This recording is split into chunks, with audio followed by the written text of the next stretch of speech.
Hello students, chapter magnetic effect of current और आज आपका लेक्चर नंबर 6 फॉर क्लास 12। देखिए, कल हमने कुछ टॉपिक्स किए थे रिलेटेड टू लॉरेंट्ज फोर्स। आज उसी से रिलेटेड कुछ और टॉपिक हम आगे पढ़ रहे हैं। मैंने बताया था ये सब आपके जितने भी न्यूमेरिकल प्रॉब्लम्स होती हैं उनके लिए बहुत ज़्यादा इम्पोर्टेंट हैं, और साथ में जो साइक्लोट्रॉन डिवाइस आप पढ़ोगे उसका ये बेस भी है, ये सब उसमें यूज होने हैं। तो देखिए, टॉपिक है फर्स्ट आपका work done bye a magnetic force on A charge particle. मैं आपको बार बार यही कहता हूं कि जब भी आप वीडियो को वॉच करें नोटबुक और पेन अपने साथ रखें, और YouTube पे जिस नाम से आपको ये टॉपिक मिल रहा है जैसे शायद एज इट इज ऐसा ही लिखा मिलेगा, magnetic effect of current lecture 6। ठीक है, तो आप इसी तरह से अपना उसमें ये लिंक अपना नोट कर ले और उसके साथ में टॉपिक का नाम लिख के और फिर आप 1 बाय 1 इनको सोल्व करना शुरू करें, क्योंकि बाद में क्या होगा, अब मैं डिस्क्रिप्शन में केवल और केवल इन सभी में से 1 या 2 ही टॉपिक डाल पाऊंगा, सारे नहीं डाल पाऊंगा, क्योंकि उसमें वर्ड लिमिट होती है 100 की, तो ये सारे नहीं आएंगे उसमें। और फिर आपको गलती से मैंने ये नाम डाल दिया और आपको देखना है कभी ये टॉपिक, तो आपको इस नाम से टॉपिक नहीं मिलेगा, क्योंकि ये तीनों टॉपिक इसी नाम से मिलेंगे, एक ही नाम से मिलेंगे, तो इसलिए डालना जरूरी है। देखिए, टॉपिक है first work done bye a magnetic force on A charge particle, और ये होता है 0, वो हमें प्रूव भी करके दिखाना है। तो देखिए, we know that force is equal to, कल ही हमने पढ़ा था, F is equal to Q we B sine theta. F is equal to Q V cross B. Clear?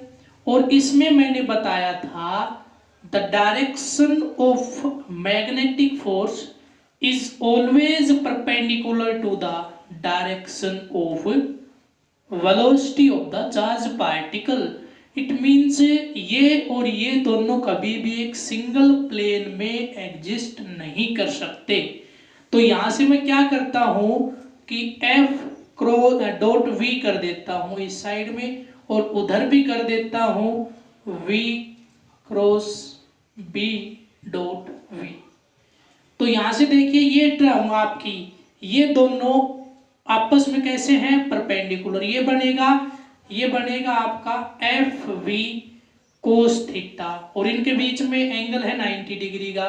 कोस 90 पे क्या होता है, 0, तो F V into 0 is equal to 0। तो मैं क्या लिख सकता हूं कि ये टर्म किसके बराबर होगी, 0 के बराबर होगी। तो ये इक्वेशन मेरे काम की है।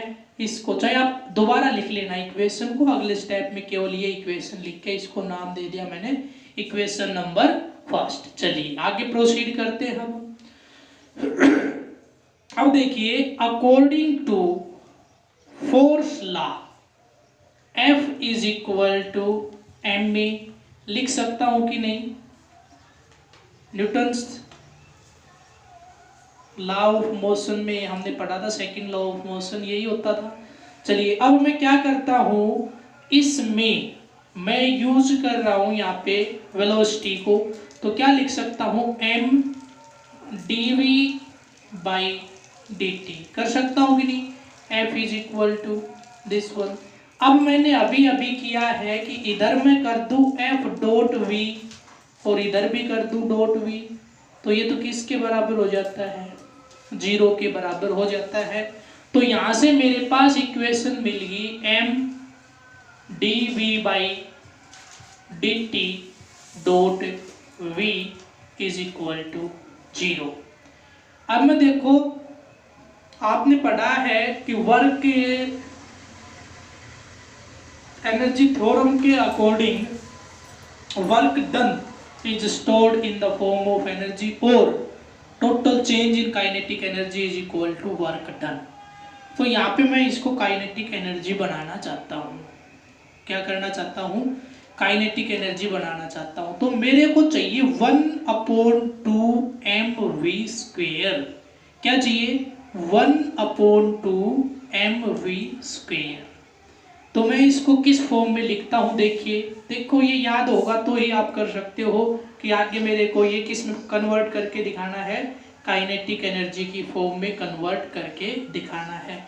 तो मैं क्या करता हूँ, यहाँ से m/2 कॉमन लेके और अंदर कर रहा हूँ dv.v upon dt plus dv.v upon dt।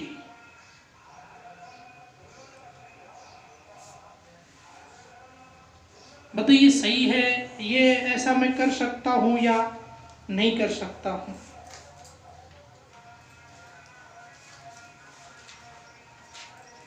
बताइए ऐसा हो पाएगा या नहीं हो पाएगा? अब यहां से देखिए एक चीज क्लियर हो रही है कि आपका dv/dt मैं यहां से कॉमन ले सकता हूं। dv/dt को मैं यहां से कॉमन ले सकता हूं और उसके बाद जो आपकी टर्म बचेगी वो आपका बच जाएगा d/dt ऑफ 1/2mv²। तो देखिए हम इसको और कैसे लिख सकते हैं।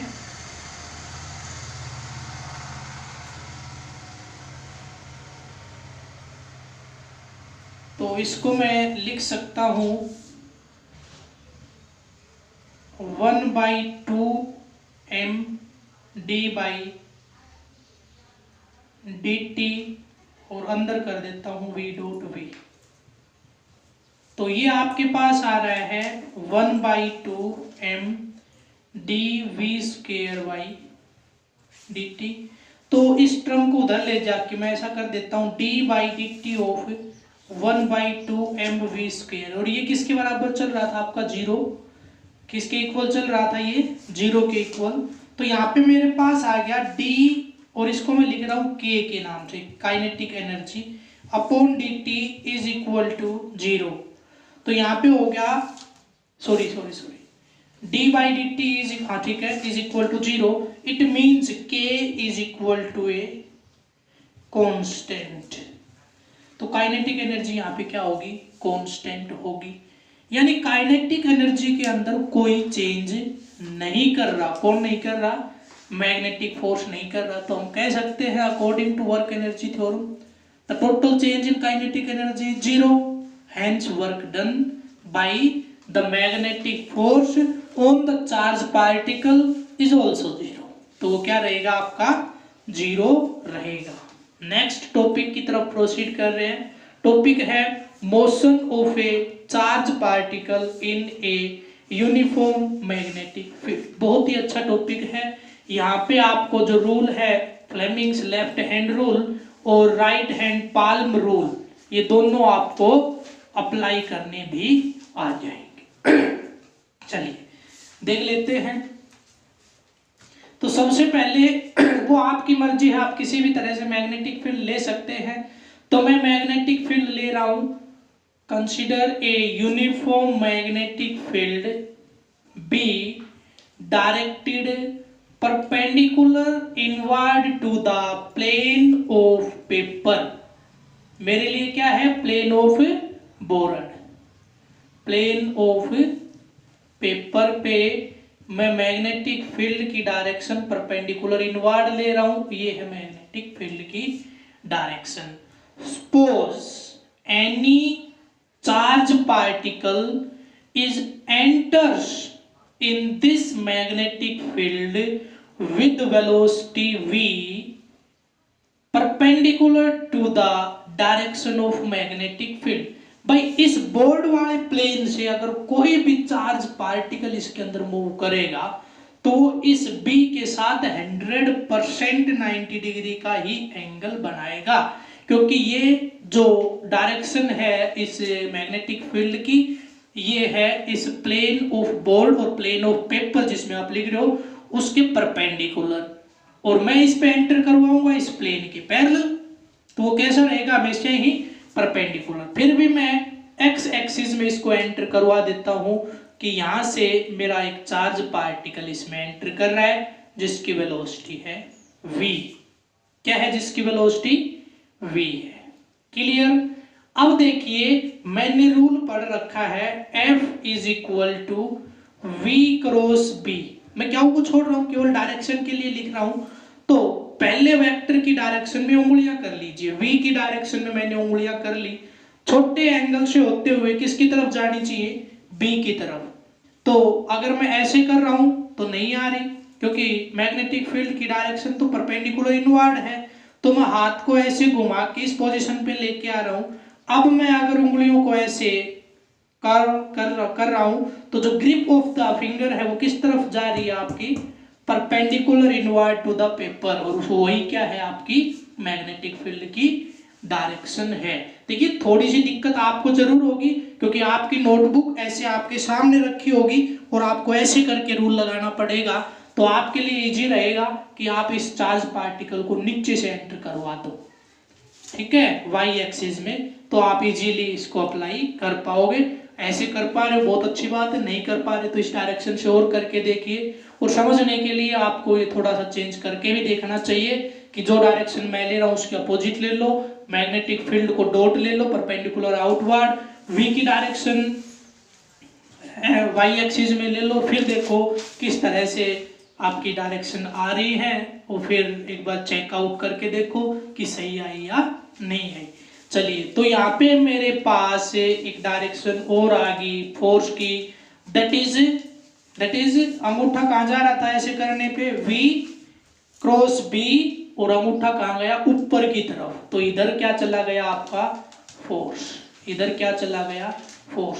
तो अब जो चार्ज पार्टिकल था वो कहां पे रोटेट करना शुरू कर देगा, इस सर्कुलर पाथ में। If the magnetic field is uniform, तो वो इस तरह से इस डायरेक्शन में रोटेट करना शुरू कर देगा, क्योंकि जो फोर्स है वो परमानेंट इसी डायरेक्शन में रहेगा, that is perpendicular to the V। तो अब वो क्या होगा, लगातार उस चार्ज पार्टिकल को डेविएट करता जाएगा, वो बराबर एंगल से डेविएट करता रहेगा। तो इट मींस यहाँ पे एक सेंट्रीपिटल फोर्स भी लग रहा है, क्योंकि F की वैल्यू तो अंदर की तरफ है। तो ये चीज यहां से क्लियर हुई कि FC is equal to FM, है कि नहीं। Centripetal force is equal to magnetic force, क्योंकि जो मैग्नेटिक फोर्स है उसी के कारण आपका चार्ज पार्टिकल सर्कुलर पाथ को ओबे कर रहा है। और मैंने आपको बता रखा है अगर कोई भी ऑब्जेक्ट सर्कुलर पाथ को ओबे कर रहा है तो at least centripetal force mv²/r होना चाहिए। तो वो r कहां से लेके आऊं, मैं मान लेता हूं जिस सर्कल को ये ओबे कर रहा है उसका रेडियस क्या है, r है। तो यहाँ पे नेसेसरी सेंट्रीपिटल फोर्स, यानी सर्कुलर ऑब्जेक्ट कोई तभी, या सर्कुलर मोशन में कोई भी ऑब्जेक्ट तभी हो सकता है जब रिक्वायर्ड सेंट्रीपिटल फोर्स उसके ऊपर लगे। तो वो फोर्स चाहे आपका कोई भी हो, अगर उसका मैग्नीट्यूड mv²/r के बराबर हो गया तो वो ऑब्जेक्ट सर्कुलर पाथ में घूमना शुरू कर देगा।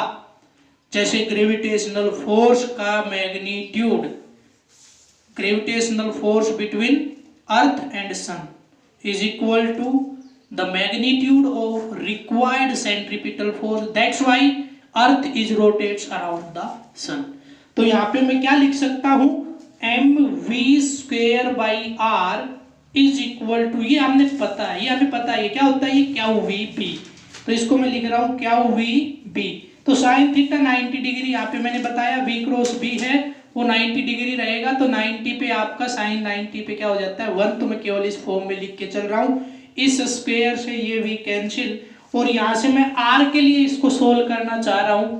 तो R इज इक्वल टू क्या आ जाएगा, mv/QB। बताइए इतना क्लियर हुआ या नहीं हुआ, क्लियर है। अब देखिए वेलोसिटी मेरे को पता, डिस्टेंस मेरे को पता, क्या मैं टाइम पीरियड ऑफ रिवॉल्यूशन निकाल सकता हूं कि एक रिवॉल्यूशन कितनी देर में पूरा होगा? देखिए v is equal to distance upon में टाइम। तो यहां से मैं लिख सकता हूं time period, suppose that is given by t is equal to distance upon में वेलोसिटी। तो t is equal to distance की वैल्यू कितनी है? 2 पाई आर। भाई सर्कुलर पाथ है तो इसके सरकमफ्रेंस के बराबर 2 पाई आर, और v वेलोसिटी v है। Now by using equation first, इसको नाम फर्स्ट दीजिए और यहां से r की वैल्यू को उठा के यहां रख दीजिए। तो क्या आ जाएगा आपके पास? t is equal to 2 pi upon में v into m v upon में क्यू बी। v से v cancel. Time period of revolution हमारे पास आ गया 2 pi m upon Q B. Note कर लीजिए, बहुत ज्यादा इंपॉर्टेंट है टाइम पीरियड ऑफ रिवॉल्यूशन। मैं यहाँ पे लिख रहा हूं क्योंकि यूज होगा 2 pi m by q B. R आपका यूज होगा radius is equal to M v by q B. बहुत इंपॉर्टेंट है, इसलिए मैं इनको यहीं पे लिख के चल रहा हूं ताकि आगे भी मेरे ये काम आए तो मैं इनको यूज कर सकूं। क्लियर है टाइम पीरियड। अब बात आती है फ्रीक्वेंसी की। और फ्रीक्वेंसी क्या होता है? Number of revolution per second, यानी f is equal to 1/t। तो मैं क्या लिख सकता हूं?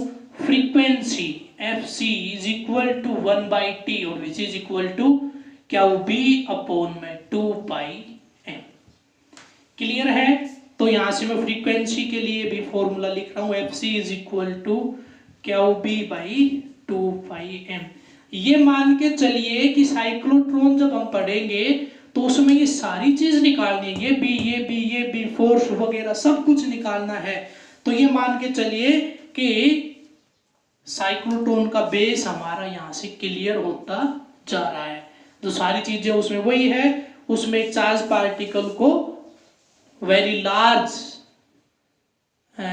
एनर्जी के साथ हमें उसका जो हैवी चार्ज पार्टिकल होता है उसको एक्सेलरेट करते हैं by using a certain amount of potential. ठीक है, तो एक्सेलरेटिंग डिवाइस है जिससे हैवी चार्ज पार्टिकल्स को, वो भी बताएंगे आपको क्यों है पॉजिटिवली चार्ज पार्टिकल या हैवी चार्ज पार्टिकल को ही उससे हम एक्सेलरेट कर सकते हैं। वो कल या नेक्स्ट वीडियो में आपका डिस्कस करेंगे, तब आपका क्लियर हो जाएगा। तो अब के लिए आप ये बताइए मेरे को कि ये सारी चीज आपकी क्लियर हुई या नहीं हुई। हम चले थे कहाँ से? Motion of A charge particle से, और यहाँ तक हम पहुंच गए हैं।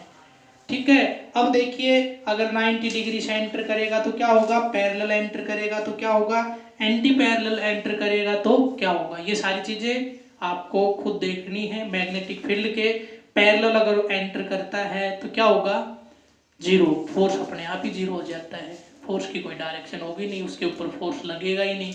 चलिए, तो अब मैं बात कर, हाँ एक चीज क्लियर हुई है यहाँ से, चाहे किसी भी एंगल से एंटर कर जाए, किसी भी एंगल से एंटर कर जाए, काइनेटिक एनर्जी के अंदर कोई चेंजमेंट नहीं होगा। वो इनिशियल जितनी थी उतनी ही फाइनल रहेगी। चलिए आगे मैं इसके अंदर एक डायरेक्शन और रहेगी। कुछ बच्चों ने पूछा भी था, जब ये टॉपिक से रिलेटेड एक आध क्वेश्चन शायद असाइनमेंट में दे दिया होगा डायरेक्शन वाला। बहुत से बच्चों ने मेरे से क्वेश्चन भी पूछे कि सर टॉपिक तो कर लिया, डायरेक्शन निकालनी नहीं आ रही है।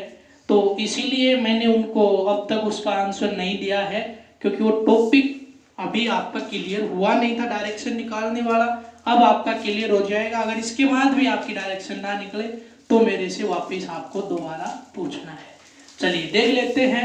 अब मेरे पास मैं मान के चल रहा हूं कि यूनिफॉर्म मैग्नेटिक फील्ड की डायरेक्शन अलोंग एक्स एक्सिस है। क्या है?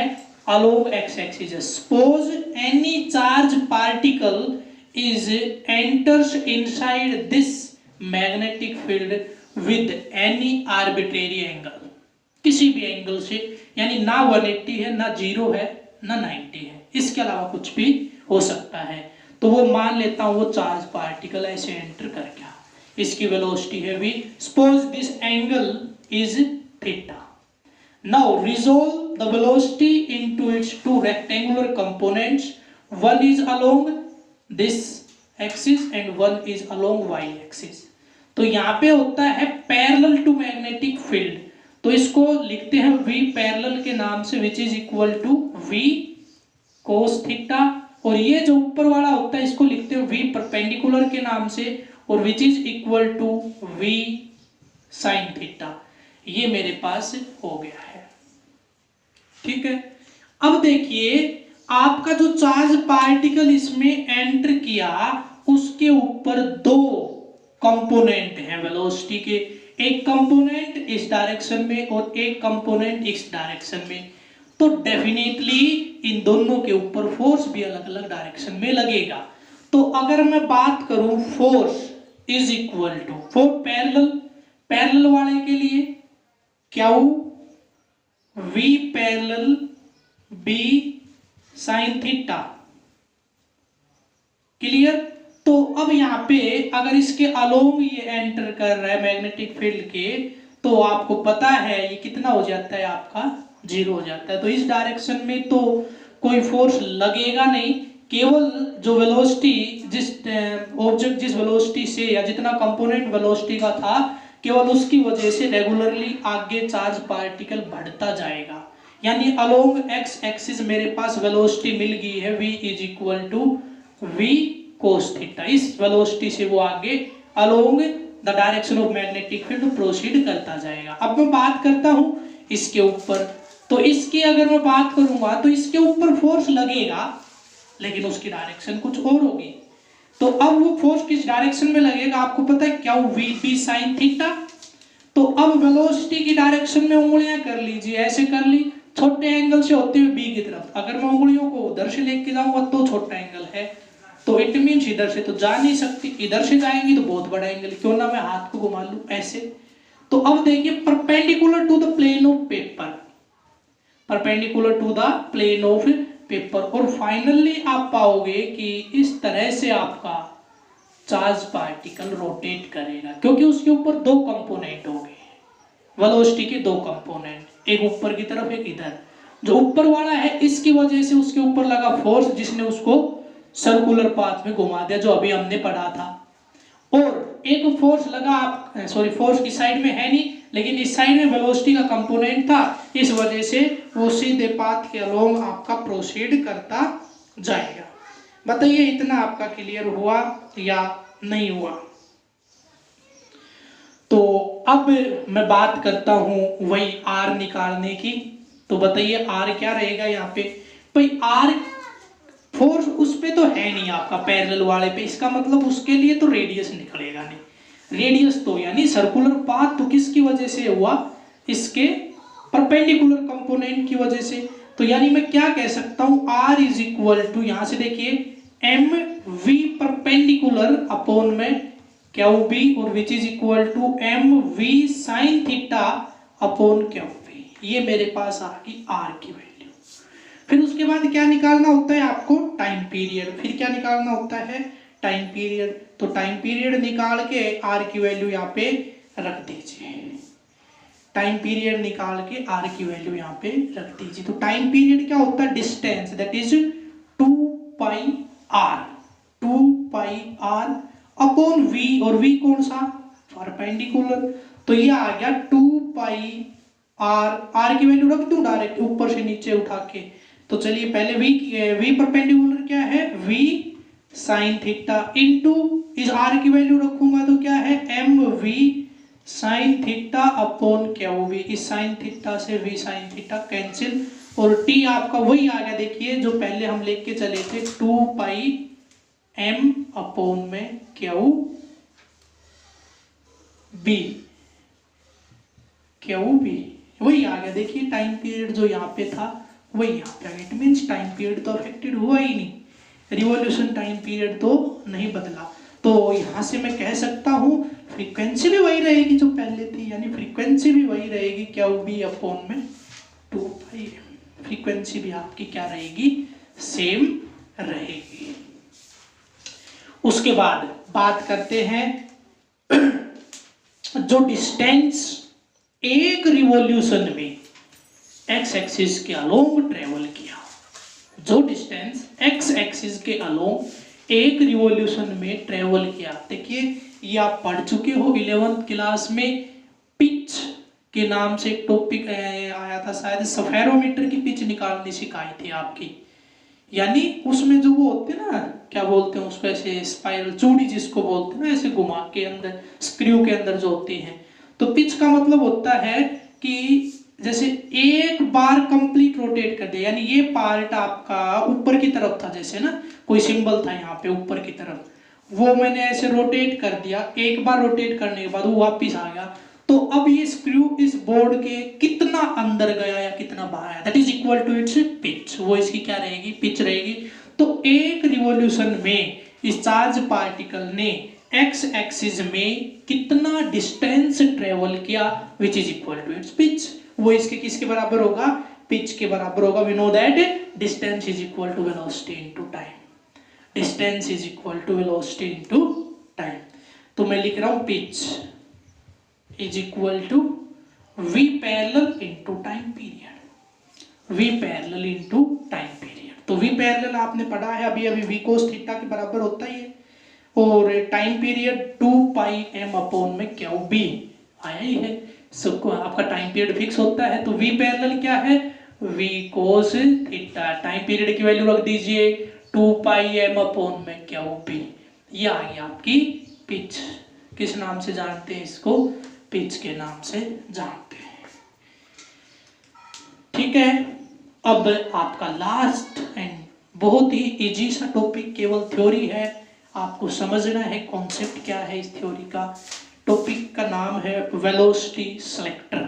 एक डिवाइस यूज होती है जिसको, जो हम साइक्लोट्रॉन का एक पार्ट है विंडो, वहां पे यूज करते हैं वेलोसिटी सिलेक्टर को। तो देखिए वेलोसिटी सिलेक्टर क्या होता है, देखिए मैंने क्या किया, यहाँ पे 2 प्लेट लगा ली, ठीक है, एक पॉजिटिवली चार्ज और एक आपकी नेगेटिवली चार्ज, क्लियर। इसके बिल्कुल यहाँ पे मैंने सामने एक लगाई स्लिट S1, स्लिट का मतलब समझते हो ना, जिसमें एक बिल्कुल छोटा सा आउटलेट हो, वहां से एक बीम ऑफ इलेक्ट्रॉन यहाँ से मैंने एंटर करवा दी। क्या, बीम ऑफ इलेक्ट्रॉन, क्या जा रहा है यहाँ से, इलेक्ट्रॉन जा रहा है, यहाँ से क्या जा रहा है, इलेक्ट्रॉन जा रहा है। अब देखिए इस इलेक्ट्रॉन को मैंने स्लिट की हेल्प से ऐसे फील्ड में डालना होता है जहां पे, ऐसे रीजन में डालना होता है जहां पे इलेक्ट्रिक और मैग्नेटिक फील्ड दोनों हो। तो इलेक्ट्रिक फील्ड तो सेटअप हो गया, इस डायरेक्शन में इलेक्ट्रिक फील्ड तो मिलेगा, लेकिन अब तक मेरे पास मैग्नेटिक फील्ड नहीं है। मैं कंसीडर कर लेता हूं कि वो आपका किस डायरेक्शन में है, perpendicular to the plane of paper, इस डायरेक्शन में ले लेता हूं, perpendicular to the plane of paper. ध्यान रहे यहां से इलेक्ट्रॉन एंटर कर रहा है, और यहाँ पे स्लिट नंबर 2 ले लेता हूं, एक स्लिट वहां पे लगाई और एक स्लिट यहाँ पे लगा लेता हूं मैं। तो देखिए अब यहाँ पे जो कॉन्सेप्ट है वो बहुत ही अच्छा है, वो ये है कि जब एक इलेक्ट्रॉन इसके अंदर से निकलेगा तो कुछ जो इलेक्ट्रॉन है उसको ऊपर की तरफ खींचेगा इलेक्ट्रिक फोर्स Fe, ठीक है, और मैग्नेटिक फोर्स की डायरेक्शन आपको निकालनी पड़ेगी। कैसे निकालोगे, देखिए V चार्ज की डायरेक्शन में उंगलियां करनी होती हैं, अब छोटे एंगल से होती है, मैग्नेटिक फील्ड में जानी चाहिए ऐसे। अब आप सोच रहे हो कि ऊपर तो इलेक्ट्रिक फोर्स आ गया, और नीचे क्या आएगा, मैग्नेटिक, नहीं सॉरी ऊपर ही क्या आ रहा है, मैग्नेटिक फोर्स। लेकिन ध्यान दीजिए ये इलेक्ट्रॉन एंटर कर रहा है, और मैंने जब रूल बताया तब आपको समझाया था कि चार्ज पार्टिकल की डायरेक्शन में उंगलियां करनी है, और वो भी कैसा, पॉजिटिव होना चाहिए। अगर नेगेटिव हुआ तो जो डायरेक्शन निकाल लो आप वेलोसिटी का यूज करके डायरेक्शन, और जो आई उसका जस्ट अपोजिट कर दो, उसका 180 कर दो। तो रूल से क्या आई, ऊपर की तरफ, लेकिन है इलेक्ट्रॉन इसलिए क्या कर दिया, नीचे की तरफ। तो यहाँ पे क्या लगेगा, मैग्नेटिक फोर्स। चाहे तो आप फ्लेमिंग्स लेफ्ट हैंड रूल लगा के देख लेना, फादर मदर चाइल्ड वाला, ठीक है, तो उससे भी आपका यही आएगा। अब देखिए कुछ इलेक्ट्रॉन के ऊपर लगा इलेक्ट्रिक फोर्स, वो ऊपर की तरफ डिफ्लेक्ट हो गए, और कुछ आपके इस फोर्स के कारण नीचे हो गए, और जिनके ऊपर Fe और Fb मैग्नेटिक Fn इलेक्ट्रिक और मैग्नेटिक फोर्स बराबर लगा, वो इसके अंदर से क्रॉस कर गए, तो इसने वो इलेक्ट्रॉन सेलेक्ट कर दिए हैं जो यहाँ से डेविएट नहीं हो रहे, डिफ्लेक्ट नहीं हो रहे। तो इनकी वेलोसिटी क्या रहेगी, अब कैसे पता चलेगा? तो Fe क्या होता है? इलेक्ट्रिक फील्ड इनटू में चार्ज, चार्ज किसका? इलेक्ट्रॉन का, तो इलेक्ट्रॉन इनटू में electric field is equal to Q we B. Q की जगह पे क्या है? ई वी बी, तो निकाल लीजिए यहाँ से इलेक्ट्रॉन से electron cancel, V is equal to E by B. बहुत इंपॉर्टेंट रिलेशन है, बहुत से न्यूमेरिकल में यूज होनी है, बहुत ज्यादा न्यूमेरिकल में यूज होनी है। V is equal to when a charged particle is enters in a region where both electric and magnetic field are present, then its velocity is given by V is equal to E upon B। Clear है? या हम यहाँ से ये भी कह सकते हैं electric field is equal to velocity of the charge particle into magnetic field. Clear? तो आज आपको ये सारे टॉपिक बहुत अच्छे तरीके से आपकी नोटबुक में नोट करने हैं। एक एक वर्ड आपको एनसीईआरटी बुक का और आपके पास जो भी टेक्स्ट बुक यानी हेल्प बुक आप जो यूज कर रहे हो वो आपको रीड आउट करनी है, अच्छे तरीके से इन टॉपिक को नोट करना है। कोई भी प्रॉब्लम आए मेरे से डिस्कस करनी है। आज के वीडियो में इतना ही। थैंक्स।